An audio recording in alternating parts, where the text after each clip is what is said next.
Infertility causes both male and female है। Mail का sex life ही settle नहीं है, मतलब हो ही नहीं पा रहा है। Okay.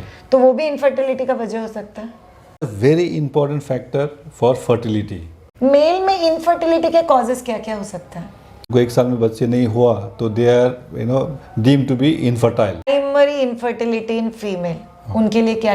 प्राइमरी मतलब वो जिनको भी फर्स्ट बच्चा भी नहीं हुआ है और वो लोग बच्चा प्लान कर रहे हैं।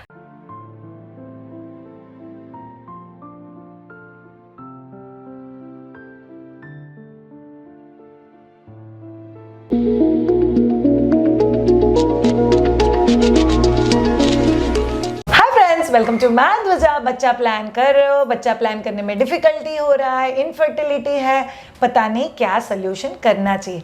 तो आज हमारे साथ है डॉक्टर CS सदा, infertility specialist. By the way मेरे फैमिली में बहुत सारे लोग हैं जिनको इनकी वजह से पेरेंट बनने का जो खुशी होता है वो मिला हुआ है। सो वेलकम डॉक्टर सदा ऑन माय ध्वजा। Thank you. I have few questions for you. Okay, by the way सबसे पहला और इम्पोर्टेंट क्वेश्चन मुझे उनको पूछना है कि आप इतने खुश कैसे रहते हो? It's your inner spirit. If you are having a will to be happy, you will be happy. It's the willingness. हाँ. Okay, by the way all of you, मैं इनको जानती हूँ जब भी मैं 11 साल की थी, तभी से मेरे दोनों बच्चे इनके अंडर डिलीवर हुए हैं और कमाल का, क्या स्लाइड करके मेरे बच्चे बाहर निकले and it was so much fun. कभी कोई प्रेशर नहीं, फार्मूला मिल्क का प्रेशर नहीं, ऐसे ही खड़े रहना है, ऐसे ही लेबर लेना है। No, I had all the freedom, all the moments that I did. और डॉक्टर, मुझे ऐसा लगता है कि बहुत सारी चीज़ें जो नेचुरली पहले होती थी वो अभी थोड़ा सा नेचुरली नहीं हो रही है, जिसमें से एक चीज़ है इनफर्टिलिटी। सो बिफोर हम लोग एक्चुअली इंटरव्यू में जाते हैं, मुझे आपको एक क्वेश्चन पूछना है। क्या आपको लगता है with your experience, how many years of experience? 30 years plus. Wow. So आपको आपके 30 इयर्स के एक्सपीरियंस में ऐसा लगता है कि इनफर्टिलिटी के केसेस बढ़ गए हैं?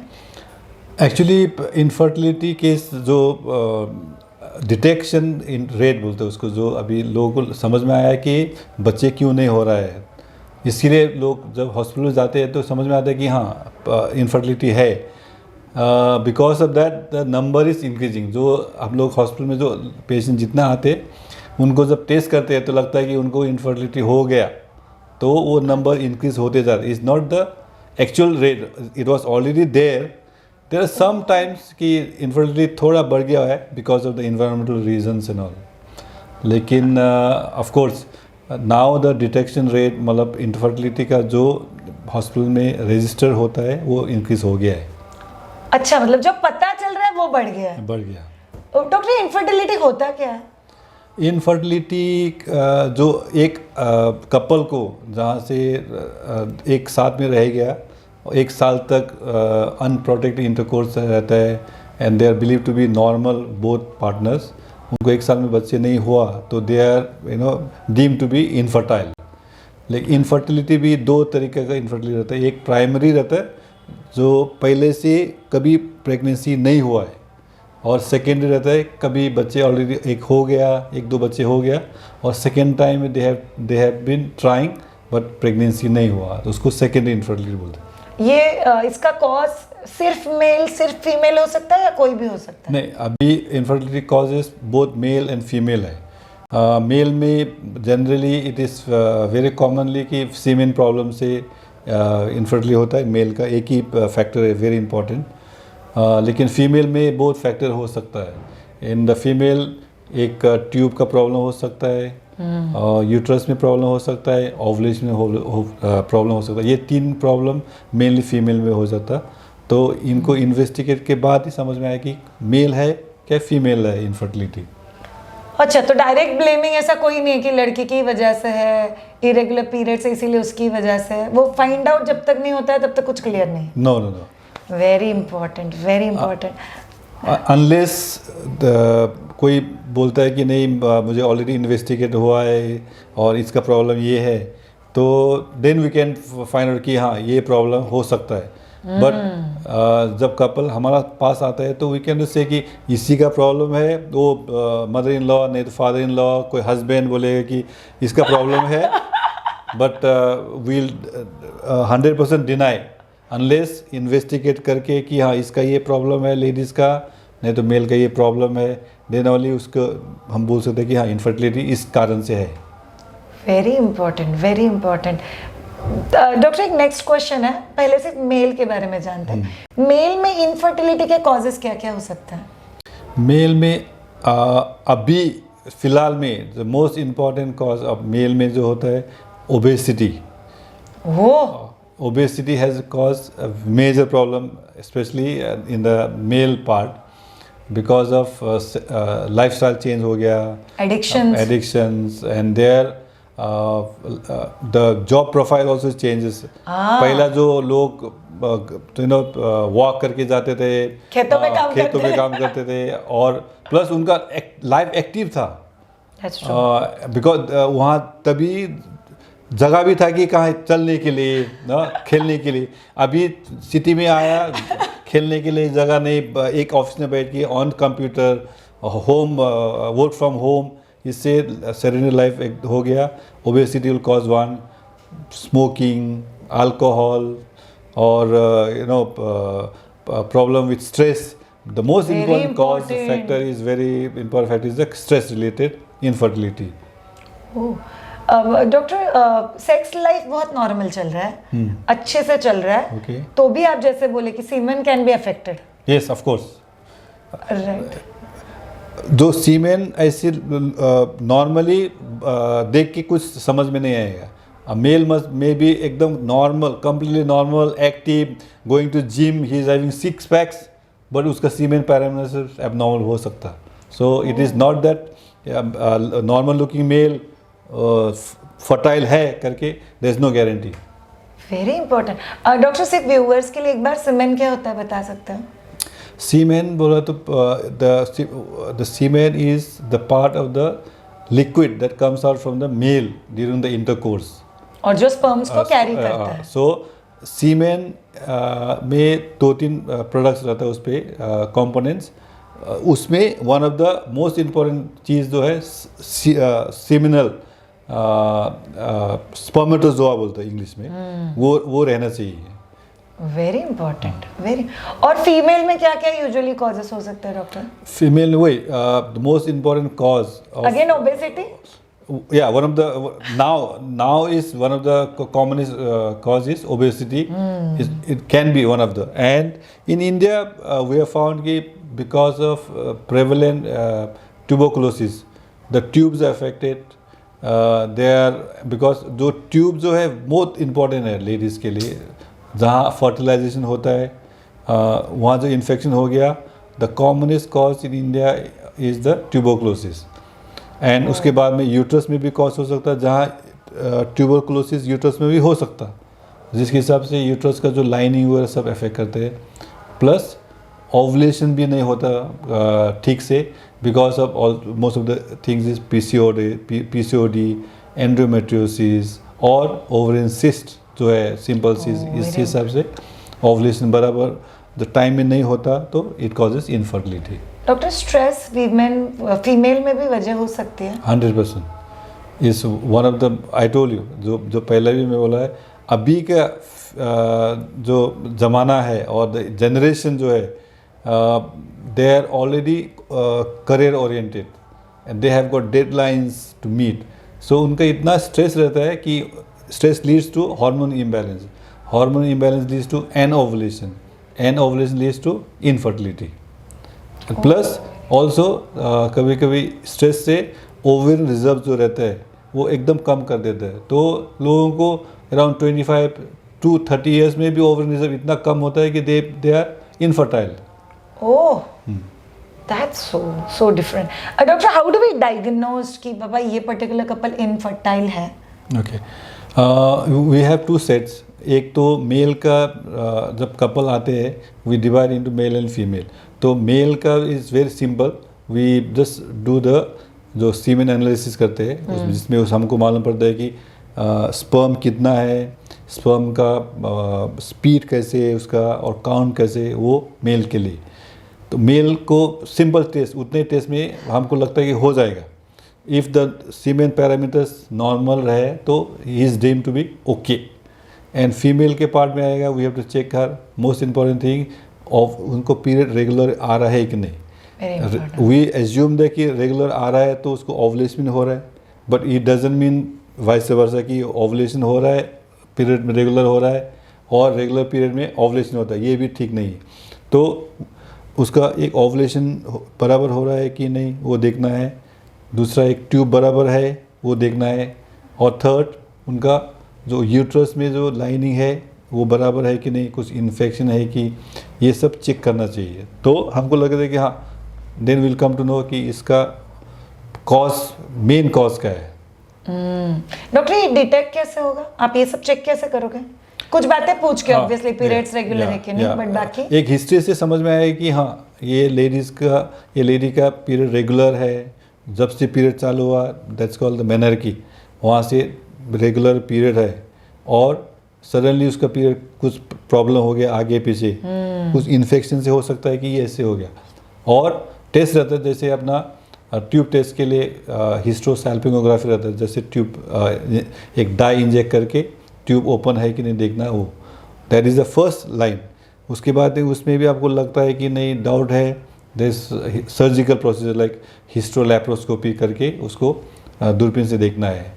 नहीं तो देर आर सम सोनोग्राफी में भी उनको सलाइन डाल के देख सकता है कि उस पर ट्यूब में पानी पास हो रहा है कि नहीं, उसमें ट्यूब चेक करते हैं। प्लस सोनोग्राफिकली हमको मालूम पड़ेगा कि उनका अंदर में लाइनिंग क्या है, कुछ उसमें फाइब्रोइड है कि छोटा मोटा पॉलिप है, वो समझ में आया कि यूट्रस में।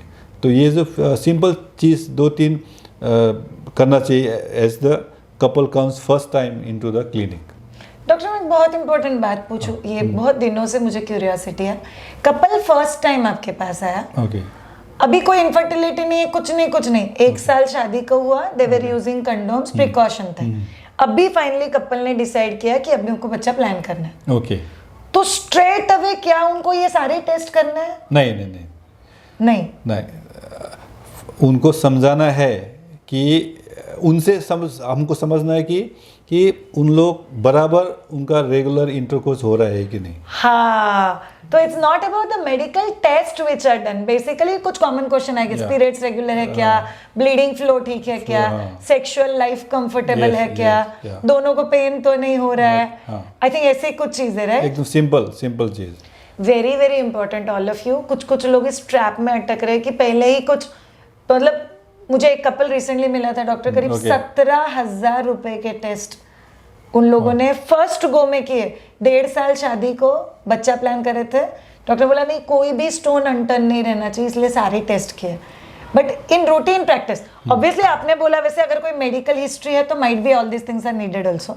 Okay, unless there is one ticking point कि हाँ एज बहुत हो गया, so if a couple comes at age of 35 and just got married 6 months also, in that case हमको इमीडिएटली इन्वेस्टिगेट करके देखना है कि इन लोगों को एक्चुअल प्रॉब्लम नहीं है कि और कुछ प्रॉब्लम अंडरलाइंग कॉज है, तो we need to rectify that before we say कि हाँ आप लोग नॉर्मल है, घर पे जाओ ट्राई करो।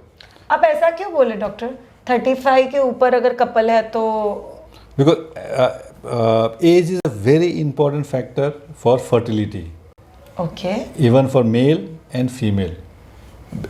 As causes as you age, especially in female, जो अपना ओवरन रिजर्व जो है वो कम हो जाता है, देन आपको एबिलिटी जितना जो प्रेगनेंसी होने की एबिलिटी बहुत कम हो जाते हैं, और प्लस जो भी आप प्रेगनेंसी आप क्रिएट करते हैं प्रेग्नेंट, तो वो प्रेगनेंसी इम्प्लांटेशन के लिए भी थोड़ा एबिलिटी कम हो जाता है, और फाइनली जो बच्चे होता है डिलीवरी उसमें एबनॉर्मलिटी होने का थोड़ा चांस ज़्यादा रहता है। तो इसके लिए हमको जितना जल्दी उनको प्रेगनेंसी हो के बच्चे हो गया तो that is good for the doctor. Doctor psychological factors aside, as a gynaecologist uterus के लिए, फीमेल के हार्मोन के लिए एक्चुअली क्या ये बहुत पॉजिटिव है? उन्होंने प्रेग्नेंट रहना, बच्चा डिलीवर करना, ब्रेस्ट फीडिंग करना, will it help her as a woman live her life? मैं क्यों पूछ रही हूँ, all of you will ask, there was one female जिसको बहुत हार्मोनल इम्बैलेंस,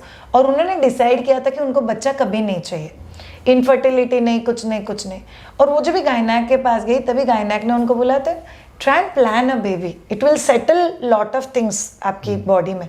तो क्या ये रियलिटी है? यस, श्योर, ये definitely the doctors given the right advice. अच्छा. Yeah, right advice, because the very fact of getting married is to establish a family. But if there is no family even after marriage, then there is some frustration. When you are frustrated, your life is not good. Your hormone becomes imbalanced. The whole system become Disturbed. ulta fulta. So ये जो चीज़ है, if you have a child at home, there is the happiness, the joy is very different. Plus your body also starts to become normal. That's So very that's- important. In fact, doctor, I'm doing my masters और हमें जब भी gynaec part, the uterus and everything they were teaching, उन्होंने क्या बोला पता है? एक औरत की बॉडी में यूट्रस क्यों है? क्योंकि वो एक दिन बच्चे को कैरी करेगा और बच्चे को पैदा करेगा. That's the only reason. Otherwise, अगर आप बहुत ब्रॉडली देखोगे तो यूट्रस का बाकी रोल क्या है? That's the one role. So that. Doctor, what are the treatment options which are available for infertility? See, is a very very large segment of our discussion, क्योंकि इतना ट्रीटमेंट का different parts है कि वहाँ से फिर डिवाइड करके primary infertility, second infertility, उसके हिसाब से हमको ट्रीटमेंट करना पड़ता है. And plus male infertility. तो समझो, if I am talking only of male fertility, so mail fertility में वी मस्ट उनको डॉक्टर को समझना चाहिए कि ये मेल जो है इनफर्टाइल किस कारण से है. वो कारण की वो कारण को ढूंढ के उसको ट्रीटमेंट करना है. Perfect. ऐसे कुछ आया आदमी, वो इनफर्टाइल है, उसको सीमेन पैरामीटर अच्छा नहीं है, ये खा लो, वो खा लो, दवाई खा लो, ये मसाला खा लो और ये ट्रीटमेंट करो, इसमें कुछ होने वाला नहीं है. बिकॉज उसको हमको टारगेटेड ट्रीटमेंट करना पड़ेगा कि हाँ, इसका सीमेन पैरामीटर्स ऐसे है, सीमेन आ रहा है तो इतना आ रहा है और इसको आगे क्या कर सकता है. Very important. डॉक्टर, मैं समझ लो इस मेल इनफर्टिलिटी में स्ट्रेस रीजन है, तो वहां पे then counselling will play role 100%. Because आदमी को समझना चाहिए कि उसका जो कॉज उसी के पास है ट्रीटमेंट. हाँ, दवाई खा के वो ठीक नहीं होने वाला नहीं होने वो. तो इसके लिए काउंसलिंग और गेटिंग टू नो कि अपना खुद के लिए क्या कर सकता है. इसके लिए डॉक्टर के पीछे भागने से अच्छा खुद के लिए क्या कर सकता है, वो तो काउंसलर ही बोल सकता है कि नहीं, देखो ये दवाई का ज़रूरत नहीं, इतना पैकेट का, ये सिर्फ आप ये करो, ये few things like exercises, change the lifestyle, weight to become to normal. So आप जब नॉर्मल में, जब फिजियोलॉजी नॉर्मल हो जाता है तो most of the problems are solve there. Very important है. अब doctor, primary infertility in female, उनके लिए क्या? प्राइमरी मतलब वो जिनको भी फर्स्ट बच्चा भी नहीं हुआ है और वो लोग बच्चा प्लान कर रहे हैं, तो इनके केस में डॉक्टर प्राइमरी इनफर्टिलिटी इस उसको भी इन्वेस्टिगेट करके देखना है कि इसको क्या प्रॉब्लम है. अगेन द कॉज पे जाना है कि हाँ, इसका ट्यूब ब्लॉक है तो उस पे ट्रीटमेंट करना है.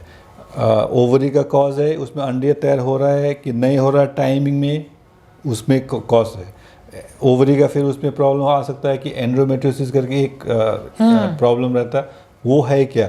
और उस पर समझो ट्यूब में, उसके बाद में फिर यूट्रस में कुछ पॉलिप है क्या, उस पर फाइब्रोड है क्या, कुछ सूजन है उसमें आया है, फिर नीचे जाके फिर सर्विस में कुछ प्रॉब्लम है क्या. अरे हाँ, एंट्री पे कुछ प्रॉब्लम है, एंट्री में प्रॉब्लम है. उसी में कुछ कभी एंटी स्पर्म एंटीबॉडीज रहता है, जब स्पर्म जाते हैं सर्विक्स में से उसको वहीं ख़त्म कर देते हैं. तो वो कुछ है क्या. तो हमको समझ में आता है कि वो इतना सिंपल कॉज था कि स्पर्म को वहीं मार देता था, ऊपर नहीं पहुंच जाता, तो फर्टिलाइजेशन कैसे होगा. तो इसके हिसाब से उस पर कॉज तो उसमें तो फाइंड आउट करना बहुत ज़रूरी है. डॉक्टर का किसी फीमेल का सेक्स लाइफ ही सेटल नहीं है, मतलब हो ही नहीं पा रहा है, Okay. तो वो भी इनफर्टिलिटी का वजह हो सकता है. जो कॉज है, it is not the cause of infertility पर से. अच्छा, सो बेसिकली समझो कि कुछ हो रहा है या कुछ नहीं हो रहा है, उसके पीछे क्या वजह है. हाँ, यस. Very important. अब सेकेंडरी इनफर्टिलिटी, जिनको ऑलरेडी एक बच्चा है या मिसकैरेज हो चुका है या अगर ऐसा कुछ है, तो उसकी कॉज क्या हो सकती है? Most important common cause for secondary infertility in male female is tube block, क्योंकि कोई इन्फेक्शन से कभी वो पेशेंट कभी डिलीवरी टाइम में भी ट्यूब को इन्फेक्शन हो सकता है, जहाँ ब्लॉक हो सकता है। कभी डीएनसी जब आप एमटीपी करते हैं, जब क्यूरेटिंग करते हैं, तभी भी इन्फेक्शन हो सकता है। मिसकैरेज हो तभी क्यूरेटिंग। कभी रेगुलर इंटरकोर्स के टाइम में भी इन्फेक्शन अंदर जाके ट्यूब ब्लॉक हो सकता है। एक one most important cause tubal problem है। सेकेंड कॉज हो सकता है कि यूट्रस में ही इन्फेक्शन हो सकता है। हाँ, यूट्रस में। तो यूट्रस इन्फेक्शन होने के बाद में यूट्रस का जो जहाँ लाइनिंग जो है वो लाइनिंग बराबर नहीं रहता, जहाँ इम्प्लांटेशन फेल हो सकता है। तो ये दो मोस्ट इम्पॉर्टेंट कॉज है सेकेंड इनफर्टिलिटी के लिए। Plus we must remember sometimes we will always ladies के पीछे लगते हैं कि हाँ इसके पहले बच्चे हुआ, सेकेंड क्यों नहीं हो रहा, तो उसी में कुछ प्रॉब्लम है। लेकिन we have to sometimes male का हिस्ट्री भी लेना चाहिए कि वो एक पहला बच्चे होने के बाद सेकेंड टाइम वो ड्रिंक्स करने लगा है, स्मोकिंग करने लगा है, उसका लाइफस्टाइल चेंज हो गया है, उसका बहुत स्ट्रेस है, आदमी को सीमेन का प्रॉब्लम भी हो सकता है। तो इसके लिए सेकेंड इनफर्टिलिटी में भी सीमेन भी चेक करना पड़ता है। हाँ, सो इम्पोर्टेंट। डॉक्टर, आप अभी जो बोले कि श्रेया ट्रीटमेंट बहुत सारे हैं, बट ये ट्रीटमेंट का सक्सेस रेट कितना है? से आपके जो भी प्रोफेशन के हिसाब से आप इतने सालों से प्रैक्टिस कर रहे हो, what is the success rate कि इनफर्टिलिटी के ट्रीटमेंट लेके वो कपल प्रेग्नेंट हुआ है, उसको बच्चा हुआ है, सक्सेस रेट कितना है? सी, ये सक्सेस रेट भी is not one figure, I can not give one figure. ये it depends on the cause of the infertility. Okay, even if you take a very simple case, समझो tubal cause का problem है, tube में भी एक tube block है क्या, second भी ट्यूब ब्लॉक है, दोनों ट्यूब ब्लॉक है क्या, हाँ, और ट्यूब का कौन से हिसाब से ब्लॉक हो गया, उसको इन्फेक्शन से ब्लॉक हो गया कि ऑपरेशन से ब्लॉक हो गया कि और कुछ एंडोमेट्रियोसिस से ब्लॉक हो गया। So there is no one figure to tell you कि ये सक्सेस इतने में होगा। So it is a very very large process, and वो करते as long as couple doctor के पास जाके ट्रीटमेंट ले रहे, देयर इज ऑलवेज होप। वाह डॉक्टर, ये बोल सकते हैं जब आप होप के बारे में बोलते हो, अगर आप वो कर रहे हो जो आपको करना चाहिए और डॉक्टर वो कर रहे हैं जो उनको करना चाहिए, मतलब आपका सिर्फ डॉक्टर की ट्रीटमेंट लेके तो कुछ होगा नहीं। वो मुझे समझ में आ गया कि तुझे एक्सरसाइज करना है, लाइफस्टाइल तुझे ही चेंज करना है, वर्कआउट तुझे ही करना है, वो कोई डॉक्टर कर नहीं पाएगा वैसे भी। So I think that's very very important. अगर आप बच्चा प्लान कर रहे हो, प्लीज़ खुद की भी जिम्मेदारी समझो। मैं दुनिया के सबसे अच्छे डॉक्टर के भी पास जाके डॉक्टर कुछ नहीं कर सकता, अल्टीमेटली आपका बहुत बड़ा रोल है। डॉक्टर, आपका कोई ट्रीटमेंट एक्चुअली चल रहा है, से मैं कपल हूँ और जिसके साथ आपका ट्रीटमेंट चल रहा है, आपके ट्रीटमेंट का सक्सेस रेट भी मेरे माइंडसेट, मेरे लाइफस्टाइल के ऊपर बहुत ज़्यादा डिपेंड करेगा? ऑफ कोर्स, क्योंकि हमारा जो treatment is only medical treatment है, साइकोलॉजिकल ट्रीटमेंट, आपका stress related treatment, bodily treatment, physical treatment तो आपके पास ही है। तो it very much affects the treatment that we are doing medically. So उनको खुद को समझना चाहिए कि this is a team work, doctor, patient, relatives is a team work. ये भी बहुत इंपॉर्टेंट फैक्टर। सो अनलेस वो रिलेटिव्स को भी कॉन्फिडेंस में लेके बोलना कि देखो हमारा ट्रीटमेंट मेडिकली ट्रीटमेंट है, आपको जाके घर में ये करना है, इफ़ दे अंडरस्टैंड कि हाँ ये अंडरस्टैंडिंग तीनों पार्टी में है, then we become a team which will win. Wow, that's so important. Doctor, मुझे पता है आपने अभी बोला कि श्रेया ऐसा कोई स्पेसिफिक ट्रीटमेंट नहीं है जो मैं तुझे बता सकूंगा, depending on the cost, but approximately infertility treatments का कॉस्ट कितने से लेके कितने तक वेरी हो सकता है? समझो if you are talking of simple treatment, basic issue है कुछ, समझो एक फॉलिकल मॉनिटर और टाइम इंटरकोर्स का जो ट्रीटमेंट कर रहा है, it may just cost you from around 1000 to 2000 rupees. Okay, if you are doing IUI, intra uterine insemination, जहाँ आपका सीमेन का प्रॉब्लम है, सर्विक्स में जो मैंने बोला अभी, वहाँ एक एंटीबॉडीज से सीमेन को सब न्यूट्रलाइज कर रहा है IUI जब करने में, और थोड़ा अनएक्सप्लेन इनफर्टिलिटी है, थोड़ा सीमेन का प्रॉब्लम है, ये सब चीज़ में थोड़ा ओवुलेशन का थोड़ा प्रॉब्लम है, ये सब चीज़ में हम लोग IUI करते हैं। तो IUI generally will cost from 10 to 20,000 का बीच में पर साइकिल। Very important. और इफ़ उसके you are doing high- IVF पर से, उसमें भी आपको समझ में आया कि IVF का भी डिफरेंट प्रोटोकॉल रहता है। उसके हिसाब से इंजेक्शन, कौन सा इंजेक्शन किसको लगता है, या कितना इंजेक्शन लगता है, और उसके ऊपर में कौन सा सेंटर में कर रहा है, उसके ऊपर में कौन सा एनेस्थेसिस्ट डॉक्टर है, ये सब प्रोटोकॉल्स समझने के बाद में generally the IVF will cost from 1 lakh to around 2 lakhs oh, for one cycle. Again one cycle. One cycle. Very very important all of you. ये जो साइकिल की बात कर रहे हैं ना, ये बहुत इंपॉर्टेंट है। ये डिसीजंस यूजुअली डॉक्टर आपको सजेस्ट करते हैं कि अभी आप फिजिकली मेंटली उस स्टेज में हो क्या कि जहाँ पे ट्राई करना है। ओके डॉक्टर, क्या इनफर्टिलिटी प्रिवेंट हो सकता है? से कोई कपल है या कोई बच्चा प्लान कर रहा है, या अभी तक हम लोग प्लान ही नहीं कर रहे, Yeah.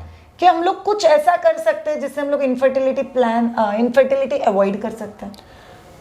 Basically, it's sometimes infertility is a product of something you have already done.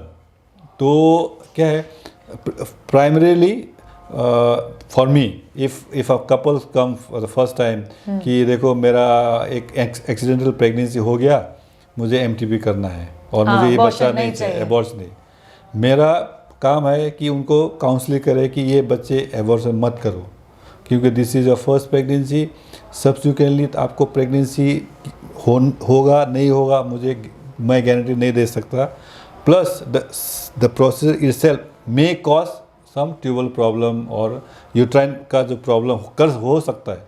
So this is my first line of prevention कि हाँ बेटा मत करो, MTP मत करो, एबॉर्शन मत करो। आपको शादी हो गया, इसका मतलब ये है कि आपको फैमिली स्टैब्लिश करना है, and this is your first chance, priority, first chance है, फर्स्ट प्रायोरिटी। तो this is one of the ways I council the couple कि आगे जाके प्रेगनेंसी होगा नहीं होगा मैं कुछ बोल नहीं सकता। This is one. Another thing is you change your lifestyle. समझो if the couple comes with कि before they marriage they come to me कि हम लोग प्लान कर रहे हैं मैरिज के लिए, क्या करना चाहिए, तो I tell you okay this is your BMI, ये BMI आपको इतना BMI हुआ तो इट विल बी गुड। ये आपका जो लाइफस्टाइल है, if you can modify this way it will be good for your life. So you may not get may not ये ट्रीटमेंट कुछ ज़रूरी नहीं पड़ेगा, लेकिन this are few things that I advise them. Very important. Doctor, I wanted to ask you कि infertility जब भी हम लोग प्रिवेंशन की बात कर रहे हैं, कोई प्रिकॉशनरी मेथड्स? एक मुझे पता चल गया कि शादी होने के बाद बच्चा प्लान करना बहुत डिले मत करो। दूसरा चीज़, प्रिवेंशन के लिए जो मेथड्स यूज होती है आजकल, कुछ पिल्स लिए जाते हैं या लोग 25 डेज साइकिल में पिल्स लेते हैं, क्या उसका भी इनफर्टिलिटी पे कोई असर होगा? इनफर्टिलिटी पर से इसमें नहीं होगा, डायरेक्ट असर डायरेक्ट नहीं। हो सकता है कि उसका जो ड्यूरेशन थोड़ा चेंज हो जाएगा। समझो जैसे आपने पिल लिया, समझो 6 महीने का पिल लिया और स्टॉप करने के बाद प्रोबेबली 3-4 महीने लगेगा कि उसको फर्टिलिटी वापस आने के लिए। तो it becomes little bit delayed. So I advise people those who are, first thing is when you get married it is deemed that you are going to have child. So probably maximum a year or so, but उससे ज़्यादा delay मत करो। Unless it is dire emergency or is it something that you cannot avoid, and that you don't want to become pregnant. The first thing that people or your society needs when you get married is एक साल 2 साल में immediately tell us कि do you have a child, क्या हुआ? So that expectation, that question should not come to you. Before they start asking question, you have to settle down with the baby and then start the life.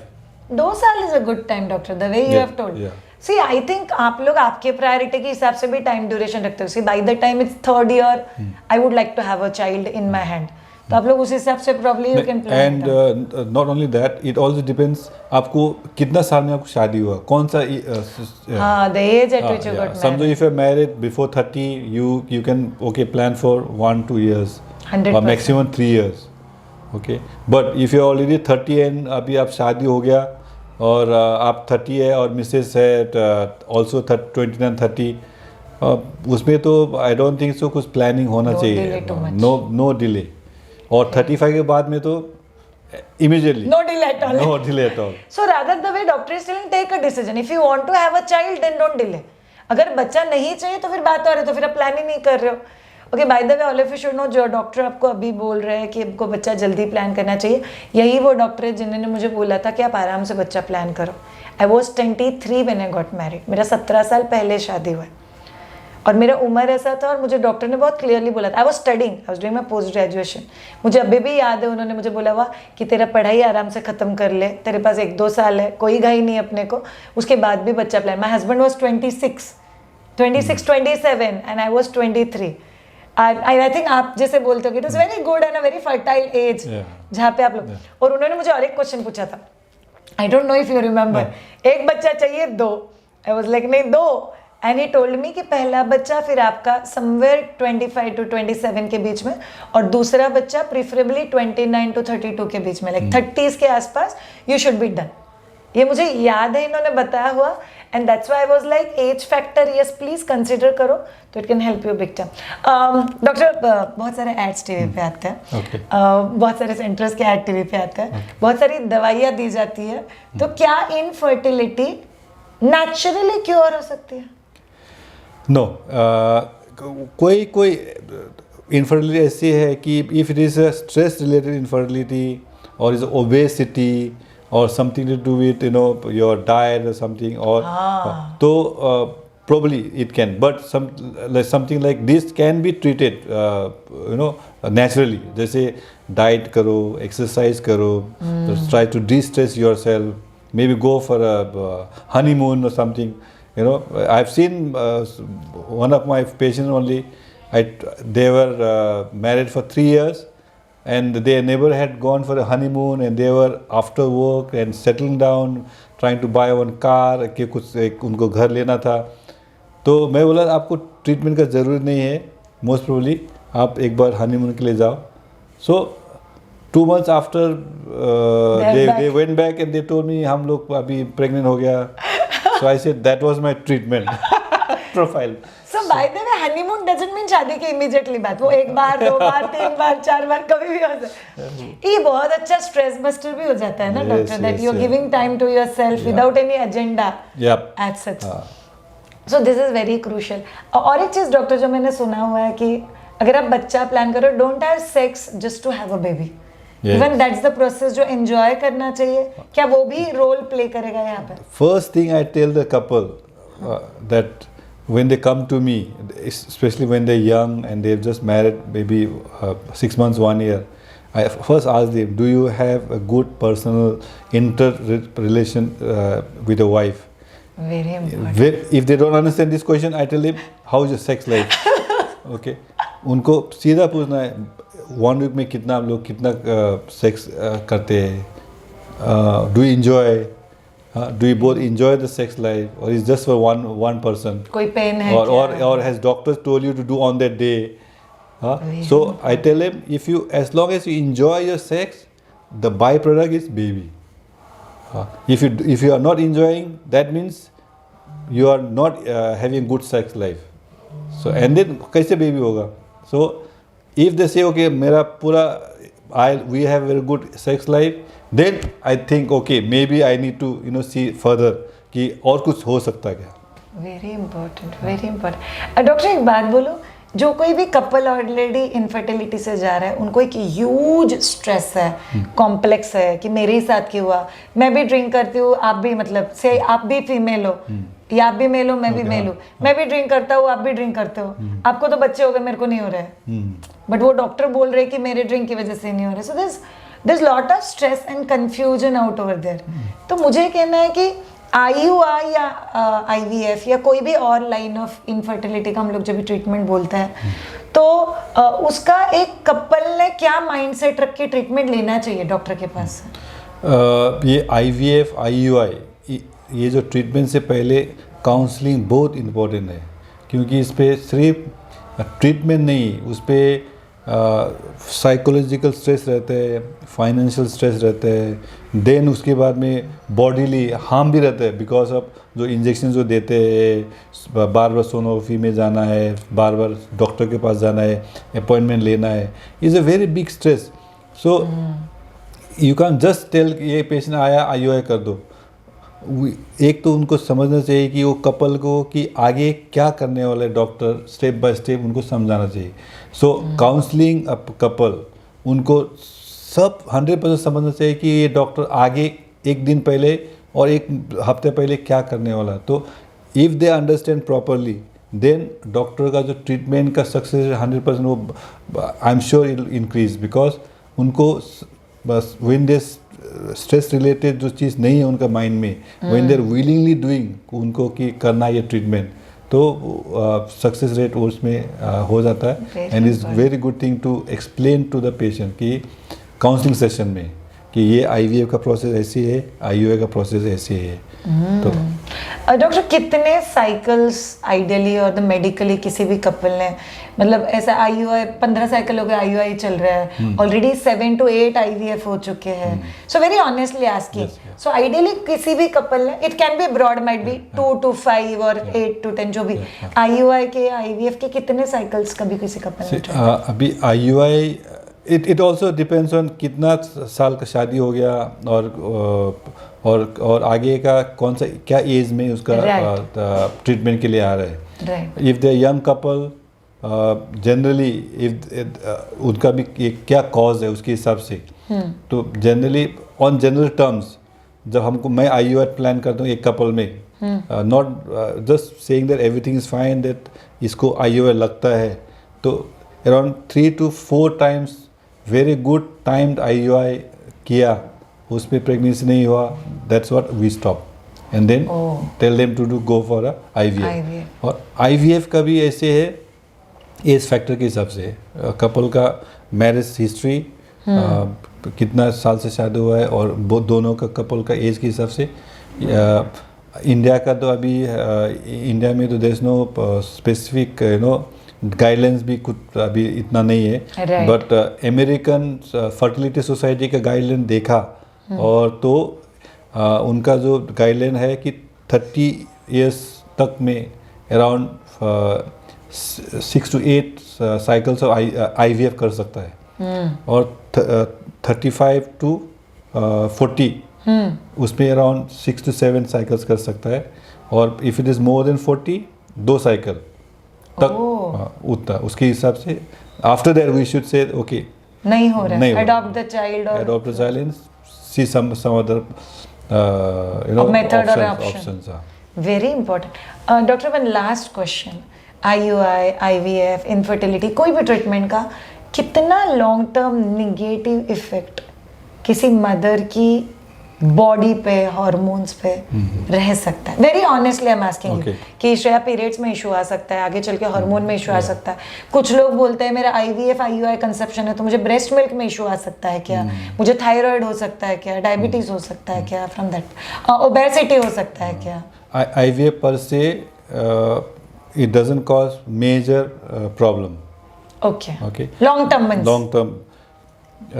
Only one problem that I have found is that patients get very stigmatized. मतलब उनको लगता है मैंने IVF तक गया और मुझे बच्चा नहीं मिला, तो that trauma is all the time, the scar is all the time. Okay, and plus some hormonal imbalance may be there because you are taking external hormones.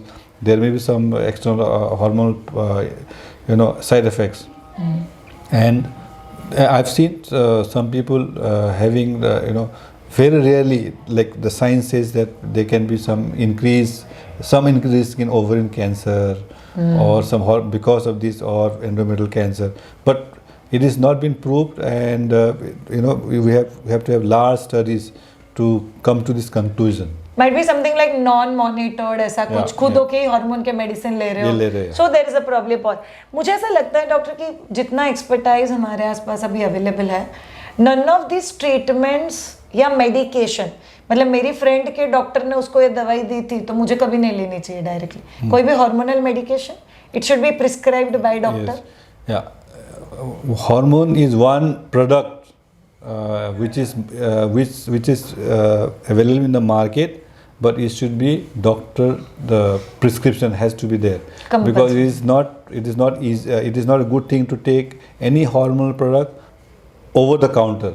because you don't know the side effects, you don't know the long-term effects, and it actually all that hormones are in your body. Why you need them? You should know why you need them. That's the reason the doctor only can explain why you need them and how long you need them. So that's why it's very important that you have a prescription from doctor before you take a medicine of hormonal treatment. You must consult a doctor. This is very crucial doctor, because मैंने एक couple से सुना था कि मेरी एक friend ने ये गोलियां 1 महीना ली तो उसका प्रेगनेंसी रह गया था, तो मैं भी 1 महीना ले लेती हूँ. तो प्लीज़ ऐसा कुछ नहीं करना. सी ऑल ऑफ यू, हम दोनों भी ये समझते हैं कि अगर आप इनफर्टिलिटी फेस करो, पहली बात पहले ये जान लो, 1 साल प्रिकॉशन के साथ बच्चा प्लान कर रहे थे, 3 महीने हो गए बच्चा नहीं रहा, मतलब वो इनफर्टिलिटी नहीं है. आपको 1 साल जाने देना है. Yes, the way doctor told कि एक बार आप डॉक्टर के पास जाके आना. Find a good doctor. Doctor is not something जिसका डिग्री बहुत ज़्यादा है. मुझे ऐसा लगता है that doctor with whom you feel very comfortable. So for me, मतलब मेरे लिए डॉक्टर सदा इज लाइक फैमिली. मैं उनको आज ही बोले थे, मैं 11 साल की थी जब ये आपके पास पहली बार आई थी, आज मेरी बच्ची 14 साल की है. And so much smile, so much warmth that we have it as a family. In fact, मेरे ससुराल से he was not the gynec. मेरे ससुराल के सारे डिलीवरीज दूसरी जगह पे हुए. And I was very clear, I told them मेरा कंफर्ट इसी डॉक्टर के साथ है, तो मैं इन्हीं के साथ डिलीवरी करूंगी. And my family was like ये सबसे इंपॉर्टेंट है, तू किधर कंफर्टेबल है उधर ही तेरा डिलीवरी होना चाहिए. And that's very very important. So infertility can be retreated. अगर आप में से किसी को डॉक्टर सदा से कंसर्न करना है, मिलना है, अपॉइंटमेंट्स लेना है, ट्रीटमेंट लेना है, I post their clinic details in the description. आप लोग वो एक बार चेक कर लेना. Doctor, any message that you want to give to any couple जो इनफर्टिलिटी फेस कर रहा है? Any last message that you feel कि श्रेया, अगर मुझे चांस मिलता कि मैं किसी 1000 लोगों को ये बता सकता तो मैं ये बताऊंगा. Yes, sure. I just wanted to stress एक ही पॉइंट कि इनफर्टिलिटी की जब आप किसको कोई बोलते हैं आप इनफर्टाइल है, don't get drained out, don't be sad, don't get psychological back. You know, it has for infertility has got specific treatment. You may not you may not need a very advanced treatment, but there's always a way, and there is always somebody to help you, some good doctors who are experienced. Contact them and get good proper advice, proper doctor and proper treatment. Don't get stigmatized. Don't look at the society कि because I'm infertile that I should not do this, I should not go here. You are a person. It's just that you are maybe you are आपको just 1 साल की जगह में आप 2 साल लगाए pregnancy होने के लिए. It doesn't mean that you are infertile. You are just subfertile. Now we are not using any word like infertile now. We are using a word like fertile, fertility. Infertility word अभी बंद हो गया. So don't get stigmatized. So infertility is not a word to be used now. From today, just think of fertility, subfertility.